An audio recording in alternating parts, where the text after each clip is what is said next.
This is Homo Mind. Let's learn together. You need to watch this if you struggle with feeling vulnerable or building emotional walls. क्या आपने कभी अपने हाथ में सीप पकड़ी है? बाहर से ये बहुत ही साधारण दिखती है।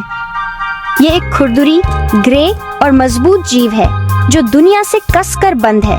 ऐसा लगता है जैसे यह अंदर कुछ कीमती छिपा रहा है, उसे बचा रहा है। यह साधारण समुद्री जीव हमें एक खास तरह के इंसान को समझने का एक पावरफुल तरीका देता है, जिसे हम होम्योपैथी में कल्केरिया कार्बोनिका टाइप कहते हैं। यह रेमेडी खुद सीप के नरम मोती जैसे बीच वाली परत से बनती है।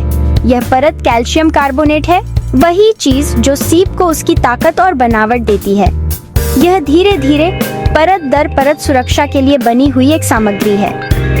सीप की यह तस्वीर कल्केरिया इंसान को समझने की पहली चाबी है। वे अक्सर अपने चारों ओर एक कठोर सुरक्षा कवच बना लेते हैं, गुस्सा से नहीं बल्कि असुरक्षा की गहरी भावना से। उन्हें लगता है कि दुनिया एक कठोर और भारी जगह हो सकती है, इसलिए वे एक सुरक्षित जगह बनाते हैं, एक किला जिसमें वे पीछे हट सके। सीप की तरह वे भी जब आप उनसे पहली बार मिलते हैं तो बंद या धीरे प्रतिक्रिया देने वाले लग सकते हैं। उन्हें सुरक्षित महसूस करने के लिए समय चाहिए होता है, इससे पहले कि वे खुलें और आपको दिखाएं कि उनके अंदर क्या है। ये अनफ्रेंडली नहीं है, यह बाहरी दबावों और उम्मीदों के लगातार हमले से बचाव के लिए एक फंडामेंटल जरूरत है। उस मजबूत बाहरी हिस्से के अंदर हमें दूसरी तस्वीर मिलती है, खुद शेल। यह मजबूत, भरोसेमंद और टिकाऊपन के लिए बनी है। कैलकेरिया लोगों में भी यही गुण होता है। वे अक्सर अपने परिवारों और समुदायों की नींव होते हैं। वे भरोसेमंद, मेथोडिकल और अविश्वसनीय रूप से मेहनती होते हैं। एक बार जब वे काम शुरू कर देते हैं, उनकी ताकत फ्लैशी या डायनेमिक नहीं होती। ये एक शांत, लगातार बनी रहने वाली ताकत है। वे अपने जीवन को सावधानी से एक एक करके बनाते हैं, जैसे सीप अपना शेल बनाती है। यह स्ट्रक्चर उन्हें एक ऑर्डर और प्रेडिक्टेबिलिटी की भावना देता है, जिसकी उन्हें बहुत जरूरत होती है। उन्हें रूटीन में सुकून मिलता है, ये जानने में कि आगे क्या होगा, क्योंकि यह अनजाने की एंजाइटी को कम करता है और उनकी दुनिया को मैनेज करने लायक बनाता है। आखिर में हम सबसे खूबसूरत हिस्से पर आते हैं, पर्ल। मोती तब बनता है जब रेत का एक दाना या कोई और इरिटेंट सीप के अंदर चला जाता है। खुद को बचाने के लिए सीप इस इरिटेंट को अपनी शेल के अंदर की उसी चमकदार पदार्थ की परत दर परत से ढक देती है। समय के साथ यह प्रक्रिया कुछ खूबसूरत और कीमती बनाती है। कैलकेरिया इंसान के लिए यह उनकी अंदरूनी दुनिया को दर्शाता है। वे सेंसिटिव और जीवन के ग्रिड से आसानी से इरिटेट हो सकते हैं। स्ट्रेस, डर, झगड़े, फिर भी उनकी प्रतिक्रिया अपने अंदर कुछ कोमल और वैल्यूएबल बनाना होता है। यह उनकी गहरे प्यार, एम्पैथी और शांत क्रिएटिविटी की क्षमता है। मोती उनका नरम, सेंसिटिव कोर है जो सुरक्षा के लिए छिपा हुआ है। जब हम किसी कैलकेरिया व्यक्ति के फिजिकल अपीयरेंस के बारे में सोचते हैं, तो एक खास पिक्चर अक्सर दिमाग में आती है। ये याद रखना जरूरी है कि ये जनरलिटीज हैं, स्ट्रिक्ट रूल्स नहीं, लेकिन ये बहुत हेल्पफुल पॉइंटर्स हो सकते हैं। आमतौर पर उनके शरीर में एक तरह की सॉफ्टनेस होती है। उन्हें थोड़ा पजी या फ्लैबी कहा जा सकता है, जिसमें मसल टोन कम होता है। ये जरूरी नहीं कि यह ओवरवेट होने के बारे में हो, बल्कि यह उनके शरीर में फर्मनेस या डेफिनेशन की कमी के बारे में ज्यादा है। उनकी स्किन अक्सर पेल, फेयर होती है और छूने पर ठंडी या नम लग सकती है। ऐसा लगता है जैसे उनकी अंदर की आग, उनकी मेटाबॉलिक एनर्जी दूसरे लोगों की तुलना में थोड़ी धीमी जलती है। उनकी मूवमेंट्स अक्सर इस अंदरूनी स्थिति को दर्शाती है। कैलकेरिया लोग धीरे और सोच समझकर चलते हैं। वे ऐसे लोग नहीं होते जो जल्दी जल्दी इधर उधर भागें, नर्वस एनर्जी से भरपूर। इसके बजाय वे अपना समय लेते हैं। एक सिंपल टास्क जैसे घर से निकलने के लिए तैयार होना उनके लिए एक लंबी खिंची हुई प्रक्रिया बन सकती है। यह आलस नहीं है, यह उनकी नेचुरल पेस है। अगर उन्हें जल्दी की जाए तो वे ओवरवेल्म्ड और फ्लस्टर्ड महसूस कर सकते हैं। उस बच्चे के बारे में सोचिए जिसे अपने जूते और कोट पहनने में बहुत समय लगता है। जो हर बटन और लेस को ध्यान से देखता है। ये मेथोडिकल अनहरीड नेचर एक क्लासिक कैलकेरिया ट्रेट है जो अडल्टहुड तक जारी रहता है। वे सबसे अच्छा तब काम करते हैं जब वे अपनी पेस खुद तय कर सकें, बिना किसी दबाव के। यह धीमी गति उनकी एनर्जी लेवल्स तक भी फैली हुई है। कैलकेरिया कॉन्स्टिट्यूशन की एक मुख्य विशेषता ये है कि वे बहुत जल्दी थक जाते हैं। फिजिकल एक्सर्शन उन्हें पूरी तरह से थका सकता है। सीढ़ियों की एक फ्लाइट चढ़ने से वे हाँफ सकते हैं और उन्हें बैठने की जरूरत पड़ सकती है। यही बात मेंटल एफर्ट पर भी लागू होती है। एक लंबी मीटिंग या एक कॉम्प्लेक्स टास्क उतनी ही थका देने वाली हो सकती है जितनी एक लंबी सैर। वे अक्सर सुबह उठते हैं तो उतने ही थके हुए महसूस करते हैं जितना वे सोने गए थे। इस स्थिति को हम अनरिफ्रेश्ड स्लीप कहते हैं। उनकी एनर्जी बैटरी बहुत जल्दी कम हो जाती है और रिचार्ज होने में बहुत समय लगता है, जिससे फास्ट पेस्ड मॉडर्न वर्ल्ड की डिमांड्स उनके लिए खासकर चैलेंजिंग हो जाती हैं। उनके व्यवहार में आपको स्टेबिलिटी और प्रेडिक्टेबिलिटी की एक मजबूत जरूरत दिखाई देगी। वे आदतों के प्राणी हैं। उन्हें अपना घर, अपनी फेमिलियर रूटीन्स और अपनी आरामदायक कुर्सी पसंद है। बदलाव को अक्सर एक थ्रेट के रूप में देखा जाता है। घर बदलने, नई नौकरी शुरू करने या यहाँ तक कि दुकानों तक जाने के लिए एक अलग रास्ता अपनाने का विचार भी उन्हें बहुत चिंता में डाल सकता है। उन्हें परिचित चीजों में बहुत कंफर्ट मिलता है।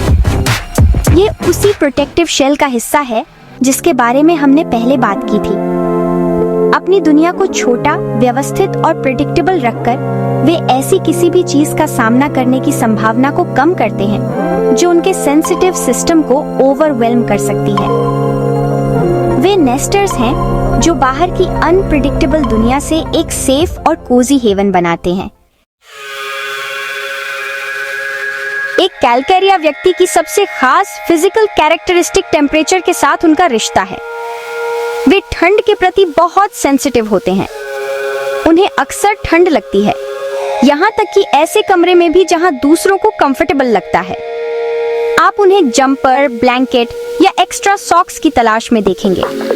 उनके हाथ और पैर छूने पर बर्फ के टुकड़े जैसे लग सकते हैं। ठंडा, नम मौसम उनके लिए खासकर डिसएग्रीएबल होता है और उनके सभी सिम्टम्स को और खराब कर सकता है, जोड़ों के दर्द से लेकर लो मूड्स तक। उन्हें गर्मी और धूप पसंद होती है क्योंकि यह उनके स्लगिश सिस्टम को फिर से जगा देती है और आराम और ईज का एहसास दिलाती है जो उन्हें खुद से जनरेट करना मुश्किल लगता है। एक और खास बात पसीना आने की प्रवृत्ति है, लेकिन एक बहुत ही खास तरीके से। जहां उन्हें अंदर से ठंड लगती है, वहीं उन्हें आसानी से पसीना आ सकता है, खासकर सिर, गर्दन और छाती पर। ये रात में खासकर नोटिसेबल होता है। एक कैलकेरिया बच्चा रात में तकिए के कवर को अपने सिर के चारों ओर पसीने से भीगा हुआ पा सकता है, भले ही रात ठंडी हो। वयस्कों को भी अक्सर ऐसा अनुभव होता है, खासकर नींद के दौरान या थोड़ी सी भी एक्सर्शन पर, जैसे सीढ़ियां चढ़ना। इस पसीने को अक्सर सावर स्मेल वाला बताया जाता है। यह एक अजीब पैराडॉक्स है, अंदर से ठंड लगना जबकि बाहर से पसीने से नम होना, जो उनके शरीर के रेगुलेटरी सिस्टम्स में एक तरह के इम्बैलेंस को दर्शाता है। एक कैलकेरिया व्यक्ति का डाइजेस्टिव सिस्टम अक्सर बाकी सब की तरह ही स्लगिश होता है। उनका मेटाबॉलिज्म धीमा हो सकता है, जो उनके आसानी से वजन बढ़ने की प्रवृत्ति में योगदान देता है, भले ही वे ज्यादा न खाते हैं। डाइजेशन धीमा हो सकता है, जिससे फुलनेस, ब्लोटिंग और कब्ज की भावना हो सकती है। उन्हें बहुत सारी गैस बन सकती है और उनके मुंह में सावर टेस्ट या सावर स्मेलिंग बर्ब्स हो सकते हैं। ये वही सावरनेस दर्शाता है जो हमें उनके पसीने में दिखती है। ऐसा लगता है जैसे उनका पूरा सिस्टम थोड़ा एसिडिक है और चीजों को एफिशिएंटली प्रोसेस करने में संघर्ष कर रहा है, चाहे वह भोजन हो, भावनाएं हो या अनुभव हो। सब कुछ धीमी, कम विगरस गति से चलता है। यह स्लगिशनेस उनके लिम्फेटिक सिस्टम में भी दिखती है। उन्हें स्वोलन ग्लैंड्स होने की संभावना हो सकती है, खासकर गर्दन में, जब भी उन्हें सर्दी या गले में खराश होती है। ये ग्लैंड्स कठोर हो सकते हैं और बीमारी ठीक होने के बाद भी लंबे समय तक सूजे रह सकते हैं। बच्चों के टॉन्सिल्स या एडिनॉइड्स हमेशा बड़े हो सकते हैं। यह एक ऐसे सिस्टम को दर्शाता है जो वेस्ट को साफ करने और इन्फेक्शन से प्रभावी ढंग से लड़ने में संघर्ष कर रहा है। यह उस धीमी जलती हुई आंतरिक आग का एक और संकेत है। उनके शरीर की डिफेंसेस मौजूद हैं, लेकिन प्रतिक्रिया करने में धीमी है और शांत होने में धीमी है, ठीक उस व्यक्ति की तरह। सब कुछ शुरू होने और ठीक होने में बस थोड़ा और समय लेता है। एक कैलकेरिया व्यक्ति को क्या खाना पसंद है, इससे हमें उनके अंदर की स्थिति के बारे में बहुत कुछ पता चल सकता है। इस दवाई से जुड़ी सबसे मशहूर और अजीब क्रेविंग्स में से एक है अंडे खाने की इच्छा। उन्हें अक्सर किसी भी रूप में अंडे खाने का मन करेगा, लेकिन खासकर उबले अंडे, और वे उन्हें हर दिन खा सकते हैं। यह इस दवाई का इतना क्लासिक लक्षण है कि होम्योपैथ्स इसके बारे में लगभग हमेशा पूछते हैं। अंडों के साथ साथ उन्हें अक्सर न पचने वाली चीजें खाने का मन करता है, जिसे पिका कहते हैं। एक कैलकेरिया बच्चा मिट्टी खाता हुआ मिल सकता है, चौक, कोयला या पेंसिल। यह खनिज की कमी या असंतुलन की ओर इशारा करता है, जिसे शरीर स्वाभाविक रूप से ठीक करने की कोशिश कर रहा है। उन्हें मीठा भी बहुत पसंद होता है। उन्हें मिठाइयाँ, केक, आइसक्रीम और हर तरह के मीठे खाद्य पदार्थ पसंद होते हैं। चीनी की इस इच्छा को तुरंत ऊर्जा की तलाश के रूप में देखा जा सकता है। क्योंकि उनका सिस्टम बहुत धीरे काम करता है, वे स्वाभाविक रूप से ऐसे फूड्स की ओर आकर्षित होते हैं जो एक तेज, भले ही थोड़े समय के लिए, बूस्ट देते हैं। समस्या यह है कि इससे ऊर्जा के उतार चढ़ाव का एक साइकिल बन सकता है, जिससे वे अंततः और भी थका हुआ महसूस करते हैं। उन्हें नमक और स्टार्च वाले खाद्य पदार्थ जैसे रोटी और पास्ता भी पसंद हो सकते हैं, जो कंफर्ट और पेट भरे होने का एक समान एहसास देते हैं, जिससे उनके एंग्शियस और ओवरवेल्म्ड दिमाग को शांत करने में मदद मिलती है।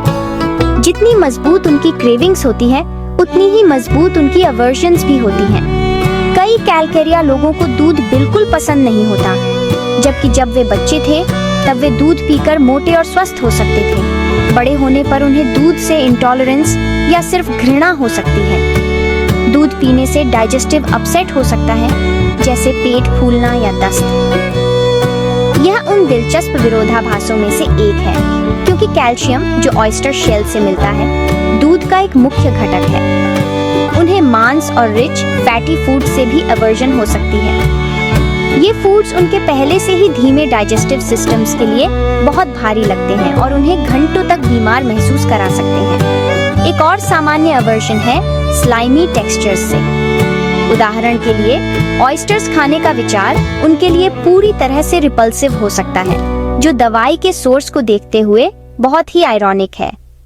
ये नापसंदगी भिंडी या कुछ खास तरह की मछली जैसे अन्य फूड्स तक फैल सकती है। उन्हें सादे, सरल और प्रेडिक्टेबल फूड्स पसंद होते हैं। उबले अंडे, टोस्ट और एक कप चाय का खाना एक कॉम्प्लेक्स, मसालेदार या एक्सोटिक डिश से कहीं ज्यादा अपीलिंग होता है। उनकी खाने की पसंद उनकी पूरी पर्सनैलिटी को दर्शाती है। सरल, फेमिलियर और कंफर्टिंग चीजों को पसंद करना और ऐसी किसी भी चीज से बचना जो उनके सिस्टम के लिए बहुत चुनौतीपूर्ण या ओवरवेलमिंग लगती है। तो एक कैलकेरिया व्यक्ति का मेंटल लैंडस्केप एक धीमी गति से चलता है और एक तरह की परवेसिव चिंता से भरा होता है। उनके दिमाग मेथोडिकल और सोच समझकर काम करते हैं, जल्दी नहीं। वे बहुत इंटेलिजेंट हो सकते हैं, लेकिन ऑनेस्टली उन्हें जानकारी को प्रोसेस करने के लिए बस टाइम चाहिए होता है। जब उनसे कोई सवाल पूछा जाता है तो वे जवाब देने से पहले काफी देर तक पॉज कर सकते हैं, क्योंकि वे सभी पहलुओं पर केयरफुली विचार कर रहे होते हैं। इसे समझने की कमी माना जा सकता है, लेकिन एक्चुअली यह इसका उल्टा है। वे बस थरह होने की कोशिश कर रहे होते हैं। एक स्कूल या वर्क एनवायरनमेंट में जो क्विक स्नैपी आंसर्स को वैल्यू करता है, वे इनएडिक्वेट महसूस कर सकते हैं और अपनी एबिलिटीज में कॉन्फिडेंस खो सकते हैं, भले ही उन्हें मटेरियल पूरी तरह से पता हो। उनकी सबसे बड़ी मेंटल स्ट्रगल्स में से एक इनर्शिया है। किसी टास्क को शुरू करना एक पहाड़ को हिलाने जैसा लग सकता है। और आपको पता है, ये टिपिकल सेंस में प्रोक्रेस्टिनेशन नहीं है कि बस किसी चीज को टालना। कैलकैरिया के लिए शुरू करने के लिए जरूरी इनिशियल एफर्ट जेन्युइनली ओवरवेलमिंग लगता है। पूरे टास्क का विचार शुरू से अंत तक उन्हें पैरालाइज कर देता है। हालांकि एक बार जब वे उस इनिशियल हर्डल को पार कर लेते हैं और शुरू कर देते हैं, तो वे अक्सर इनक्रेडिबली परसिस्टेंट होते हैं और काम पूरा होने तक स्टेडिली काम करते रहेंगे। चुनौती हमेशा वह पहला कदम होता है। यही कारण है कि वे स्ट्रक्चर्ड एनवायरनमेंट्स में बहुत अच्छा करते हैं, जहां टास्क्स को छोटे मैनेजेबल टुकड़ों में तोड़ा जाता है। चिंता कैलकैरिया व्यक्ति की एक कांस्टेंट कंपेनियन है। उनका दिमाग ऑनेस्टली सभी प्रकार की एंजाइटीज के लिए फर्टाइल ग्राउंड है। वे अपनी हेल्थ के बारे में चिंता करते हैं, डरते हैं कि हर बार जब उन्हें कोई नया दर्द महसूस होता है तो उन्हें कोई टेरिबल बीमारी हो जाती है। वे अपने लव्ड वंस की सेफ्टी के बारे में चिंता करते हैं, सभी प्रकार के ड्रेडफुल एक्सीडेंट्स की कल्पना करते हैं।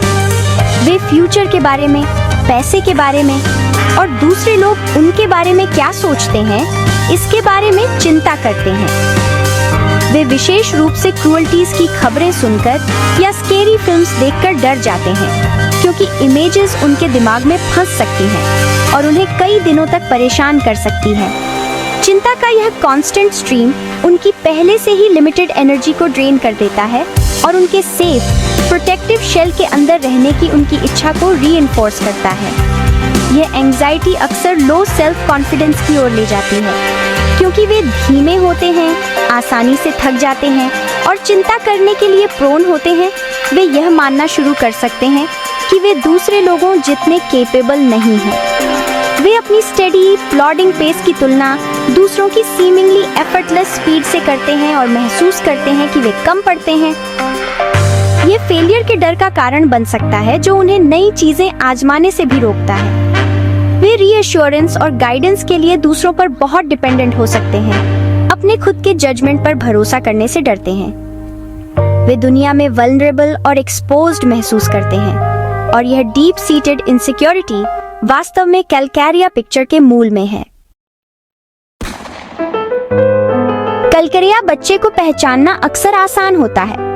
वे अक्सर नर्सरी या प्लेग्राउंड में शांत चौकस बच्चे होते हैं, जहां दूसरे बच्चे बाउंडलेस एनर्जी के साथ दौड़ रहे होते हैं, चिल्ला रहे होते हैं और चढ़ रहे होते हैं।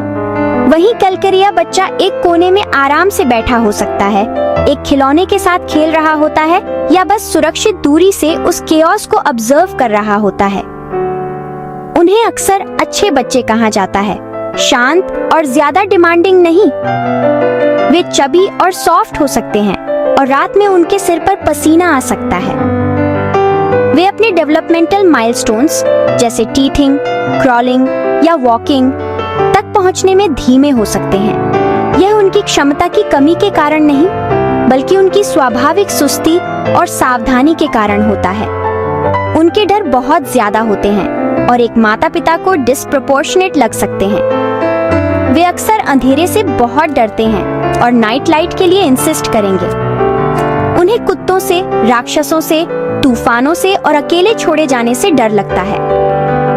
ये डर उनकी विविड इमेजिनेशन और उनकी इनेट सेंस ऑफ वल्नरेबिलिटी के कारण होते हैं। उन्हें एक बड़ी डरावनी दुनिया में खुद को छोटा और असुरक्षित महसूस होता है। वे अक्सर नई स्थितियों में अपने माता पिता से चिपके रहते हैं, उनके पैरों के पीछे छिपते हैं और अजनबियों से बात करने से मना कर देते हैं, जब तक कि उन्हें स्थिति का आकलन करने और सुरक्षित महसूस करने में काफी समय न लग जाए। यह सामान्य शाइनेस नहीं है, यह सुरक्षा की गहरी आवश्यकता है। स्कूल में कैलकैरिया बच्चे को परेशानी हो सकती है, इसलिए नहीं कि वे होशियार नहीं हैं, बल्कि अपनी गति के कारण। वे धीरे और सावधानी से काम करते हैं।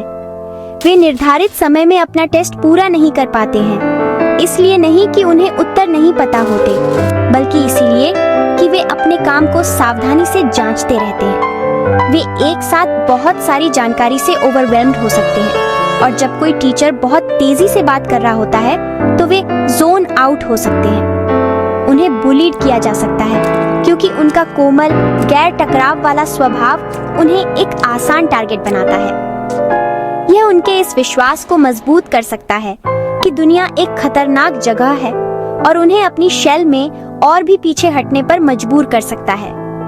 घर पर उन्हें सबसे ज्यादा कंफर्ट मिलता है। उन्हें अपना फैमिलियर बेडरूम, उनके स्पेसिफिक खिलौने और उनकी प्रेडिक्टेबल डेली रूटीन पसंद है।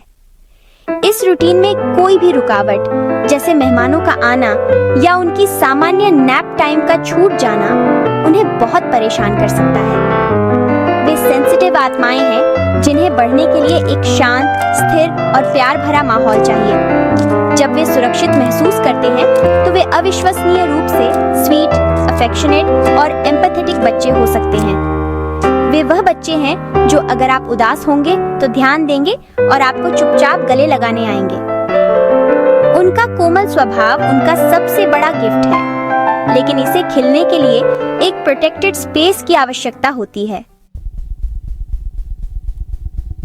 जैसे जैसे कैलकेरिया बच्चा बड़ा होकर एडल्ट बनता है, उनका बेसिक नेचर वैसा ही रहता है, लेकिन उन्हें जिन मुश्किलों का सामना करना पड़ता है वे बहुत बढ़ जाती हैं।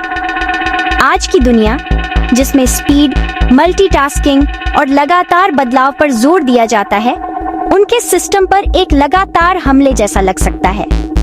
वर्क प्लेस पर उन्हें मुश्किल डेडलाइन और तुरंत जवाब देने की उम्मीदों को पूरा करने में परेशानी हो सकती है। वे लगातार ऐसे पेस पर परफॉर्म करने का प्रेशर फील करते हैं जो उन्हें अननेचुरल और थका देने वाला लगता है।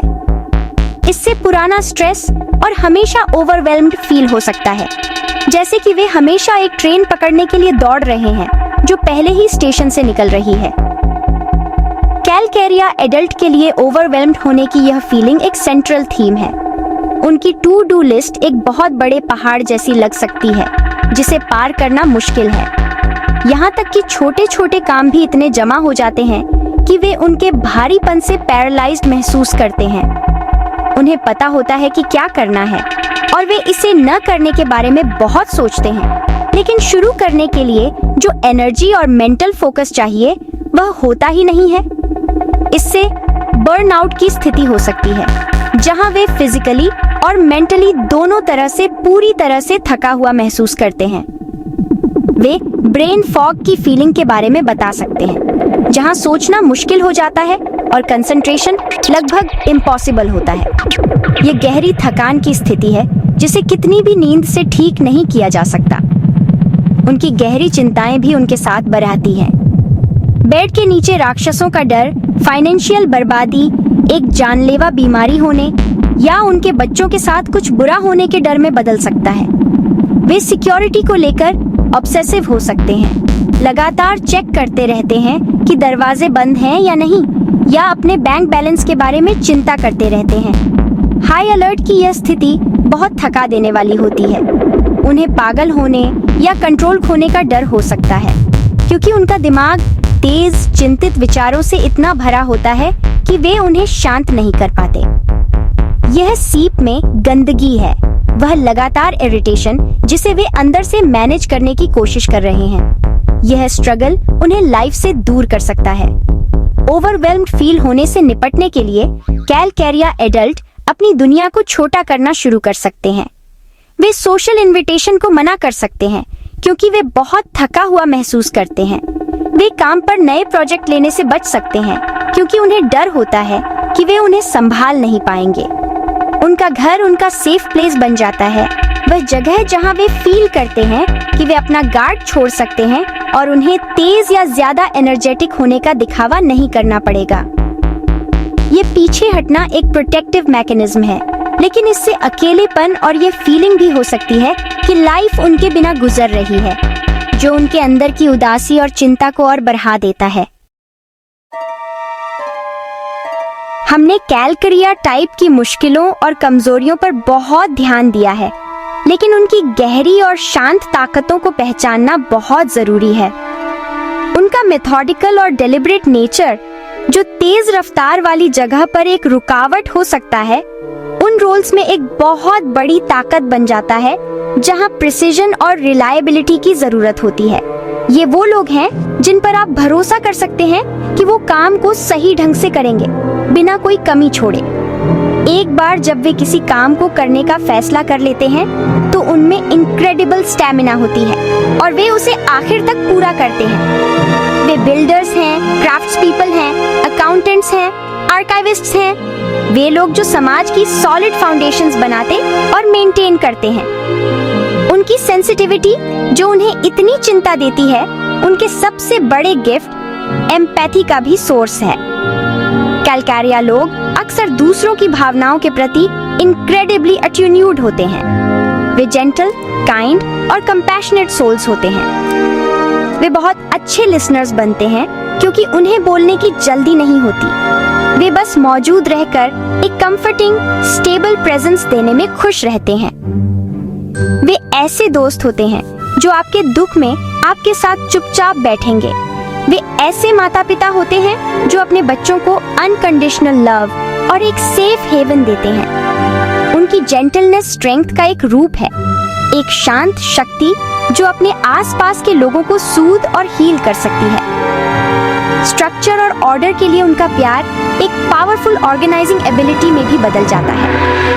हालांकि वे अपनी टू डू लिस्ट से ओवरवेल्म्ड महसूस कर सकते हैं, वे अक्सर ऐसे सिस्टम्स और रूटीन्स बनाने में ब्रिलियंट होते हैं जो दूसरों के लिए केओस को ऑर्डर में बदल देते हैं। वे एक स्टेबल एनवायरनमेंट में एक्सीलेंट मैनेजर्स हो सकते हैं, यह सुनिश्चित करते हुए कि सब कुछ स्मूथली और प्रिडिक्टेबली चले। वे स्ट्रॉन्ग, स्टेबल फैमिलीज बनाते हैं और ऐसे घर बनाते हैं जो शांति और कंफर्ट के सैंक्चुअरीज होते हैं।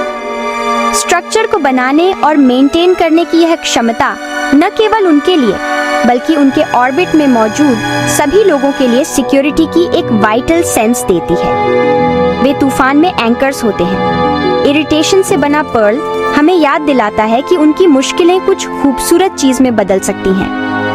एंग्जाइटी और ओवरवेल्म के साथ अपनी स्ट्रगल्स के जरिए कैलकारिया लोग डीप विजडम और जीवन की सिंपल क्वाइट जॉयस के लिए एक प्रोफाउंड अप्रिशिएशन डेवलप कर सकते हैं। वे पेशेंस, जेंटलनेस और सेल्फ कंपैशन के महत्व को सीखते हैं। वे ट्रेडिशनल सेंस में वर्ल्ड शेकर्स या डायनामिक लीडर्स नहीं होते हैं। उनकी स्ट्रेंथ ज्यादा शांत, ज्यादा रिजिलियंट और ज्यादा इंड्यूरिंग होती है। वे ह्यूमैनिटी की स्टेडी हार्ट बीट हैं, हमें परसिस्टेंस की शक्ति, सेंसिटिविटी की सुंदरता और एक सेफ हार्बर के डीप कंफर्ट की याद दिलाते हैं। कैलकारिया कार्बोनिका को समझना ऑयस्टर की शांत सुंदरता को समझने जैसा है। ऊपर से हम सिर्फ धीमी गति, सावधानी और उनके सुरक्षा कवच को देख सकते हैं।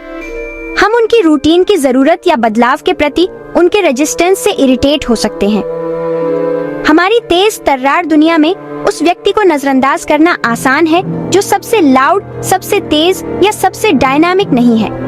हम उनकी धीमी गति को इंटेलिजेंस की कमी या उनके आराम करने की जरूरत को आलस समझ सकते हैं। लेकिन ऐसा करने से हम उनके असली रूप और उनके खास गुणों को नहीं समझ पाएंगे। जब हम उनके कवच से परे गहराई से देखते हैं तो हमें अविश्वसनीय शक्ति, विश्वसनीयता और दृढ़ता मिलती है जो उनके अस्तित्व की संरचना बनाती है।